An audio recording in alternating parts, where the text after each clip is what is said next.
Hey everybody, Adam Savage, and I am in one of my favorite places in the world, in London, in prop stores, catacombs. Well, not catacombs, but we can call them catacombs. Why not, man? It makes it sound even more mysterious and exciting, doesn't it? Dude, I never thought I would see this piece. This is MacReady's hat from The Thing, right? It is. R.J. MacReady's, man. Yeah, absolutely. And it's one of these things that actually just almost fell on our laps. It came in on a ticket to us. Really? Yeah, and just a general inquiry. It wasn't one of these things that we went out and actually tracked down and hunted, because we do a lot of that as well. And so when this ticket came in, there was like a wave of excitement that permeated through the company from LA to here. It was well, now let's talk about that excitement for a second, because I imagine that for you, after all these years of collecting, that excitement always comes with it could also be shite. It could also be not The Thing, or it could be some dollar store, sure. You know? Yeah. Because I'm sure you've seen many of those. Yeah. I mean, we often get tickets that come in like, I've got a Darth Vader helmet and it says Don Post on the inside, or 20th Century Fox Limited on the inside or something, but yeah. Is there anything you learned about its provenance, like how it left set and who's been holding on to it? I wasn't personally involved with the inbound nature of this, but I do know that the backstory is that Kurt Russell gave it to a friend who was was a member of the production crew, and basically passed it on to him, and that's where it's been, I believe, since then. So I don't know whether it's changed hands subsequently, but you know, when we were sort of reflecting back on whether it's real, whether it's fake, I mean, once you actually have this thing in your hands, you know, once you actually have a look at this in person and you look at the detail and you study it, you can just see how spot on it is. I mean, it's just really is. Great backstory to it, of course, as well, is that, you know, Kurt Russell saw this hat for the first time sitting in the wardrobe department when he walked in, and it was sitting on his chair. And he was just like, nah, don't like that hat at all. I'm never going to wear that hat. Take that away. Really? Yeah, and they said, no, John's already shot some establishing film of this, you know, probably the helicopter coming in or one of the other stuntmen or something like that. He's like, really? I've got to wear this thing? And he said, yeah, you've got to wear it. And then, of course, he reflects back on it now and he goes, John Carpenter, genius. You know, this is synonymous with his character for the whole... And he wears it literally. I had to go back and watch the film again. I thought it was just, it's there the whole time. Yep. I think, it's the end shot. He's still wearing it when he's sitting outside. And it's a ludicrous, ridiculous hat. You can say that as an American. We don't really wear hats over here. So you take that away. Kurt Russell had just done Escape from New York, right? He was like a giant action star. And he'd been a star for a long time, but I feel like for him to do The Thing and wear this hat was such a subversion of the action hero. I'm such an action hero, I'm going to look like an idiot. Yes, and I'm sure that was a response when he saw the hat on the chair, because it is such an unusual hat as well. It's insane. I mean, it's like a square. Yeah, I mean, what is it? Is there like an origin for this? I mean, what is this style of hat? I mean, when it comes to hats, do you know what it is? Oh, that's a great question. Okay, so I made my own MacReady costume a few years ago, and I spent a ton of time crawling over Blu-ray, DVD grabs of this thing. And I can't remember, there was another dude on the Replica Props forum also doing research into the MacReady hat, and I can't remember which one of us figured it out, but I definitely was able to suss out a lot that I'm confirming here. Yeah. That there was a leather band underneath a patterned band that was sort of striped with a zigzag pattern. I just thought it was beads, and now I see it's like a woven grass. Yeah. And I had also, my favorite part is that I got the exact weight of this leather correct. And I did figure out correctly that it's slit and like threaded through its slit to do that. And then, to be fair, I also could tell that it's the real thing because I spent so much time looking at these shapes. Yeah. Steam bending my hat to look even more ridiculous to fit the costume correctly. Yeah, and I think if we just turn this around the camera as well here, you can see that there's just, I don't know, we've got some stuff on here. It's like production blood. Wait a minute. Some thing stuff. I don't know what it is. It could be, some goo or gunk of some sort on there, isn't there? You're reminding me of like when I asked Weta Workshop why Aragorn's sword was black when it should be green, and they said, well, it was green, but it got dyed black by orc blood. I was like, well, that's appropriate. This could easily be Thing blood. Yeah, look at that, man. Oh, the one thing I don't have correct on my MacReady hat is the color.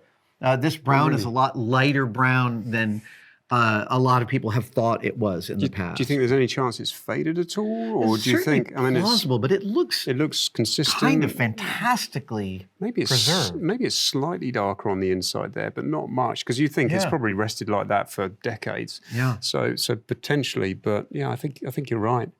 And that, I mean, great having the strap there as well. That long strap. It's such a weird, wonderful, wonderful piece of character design. Yeah. Oh, I love it. And it's like, it's not often that you guys are able to obtain like such an iconic piece that sort of typifies a movie's character. We do it every year, man. What are you talking about? I spend my life doing this. sorry, totally sorry. No, you're right.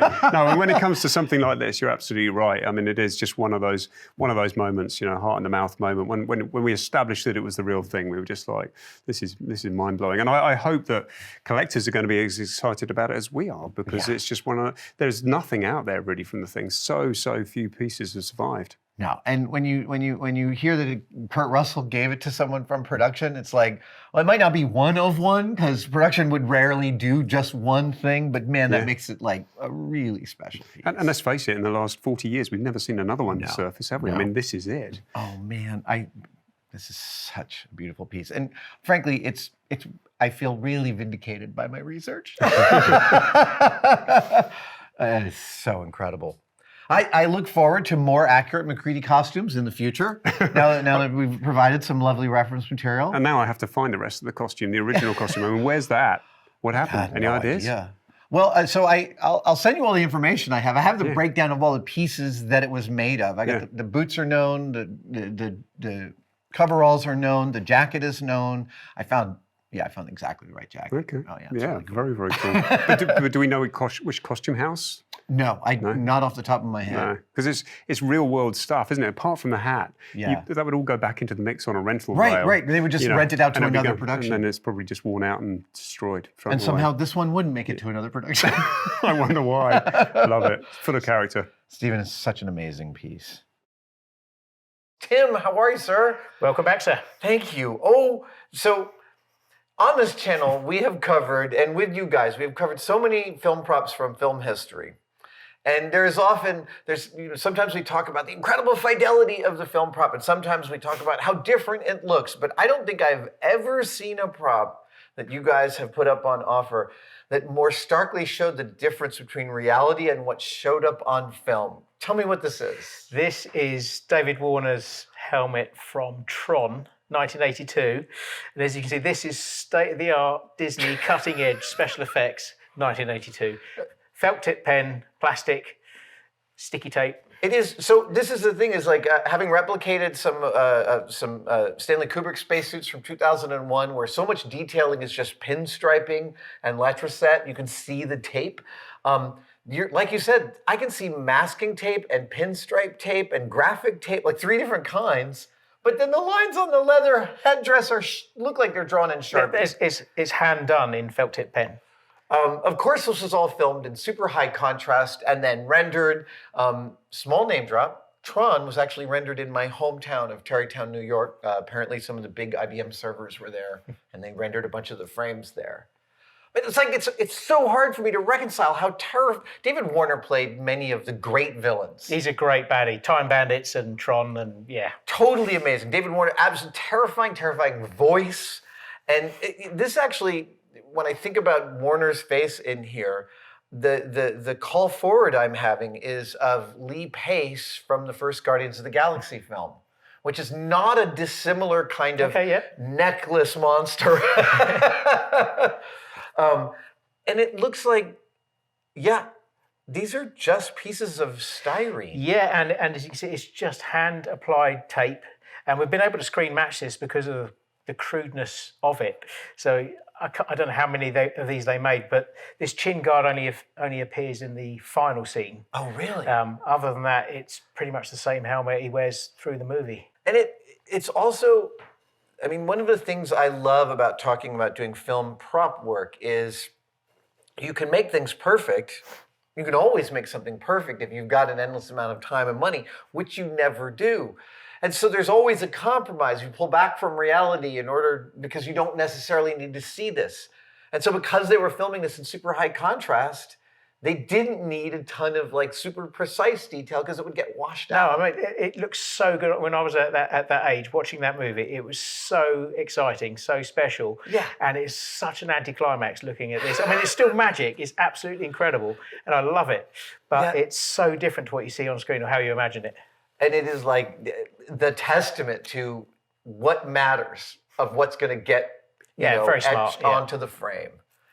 Man, what an iconic and insanely amazing piece. Is this perhaps the rarest Tron piece you guys have carried? We've had a few pieces from the 82 movie, but I think this is my favorite. Oh my gosh, I love that you can even see here on the curved masking tape. They didn't cut it in the curve, they bent it in the curve. Yes, that's how I would have done it. That's exactly. Oh man, and the headdress here is all made out of white leather. It looks like it was actually pretty reasonably comfortable, though I can't imagine David Warner felt like a badass wearing this on the set. No, I would agree with you. Nice flat head screws this side. No, same thing over here. Visible flathead screws. I think these are pan heads. Oh, wow. 82. Okay, so that's 42 years ago. Yeah, it was a good year for movies. 82 is, I think it may be the best year ever for movies. I mean, Raiders is 81, but 82 was like a crazy, crazy killers roster. The Thing, Blade Runner, Conan. Oh, man. Yeah, great movies. E.T. And Tron, man, just like you said, Tron absolutely changed my life seeing it. I was like, the future is here. I'm all for it. Well, this is the future, as you can. End of line. You knew I had to finish that way. Thank you guys so much for watching that video. We have some brand new merch available at the store. A dog's age ago, I mean like 2018, 2019, this wonderful graphic designer named Brian Otterer reached out to us and sent us some stickers. He has a design firm called Dash 3 Dots, and we loved his stickers so much we wanted to sell them on the merch store. Well, he updated them with our new logo, and we've got Adam in the Martian spacesuit sticker. We've got Adam in the shuttle suit sticker. We've got Adam in the Apollo suit sticker. And my personal favorite, Adam in the alien spacesuit sticker. Get yours now, tested-store.com. Hey!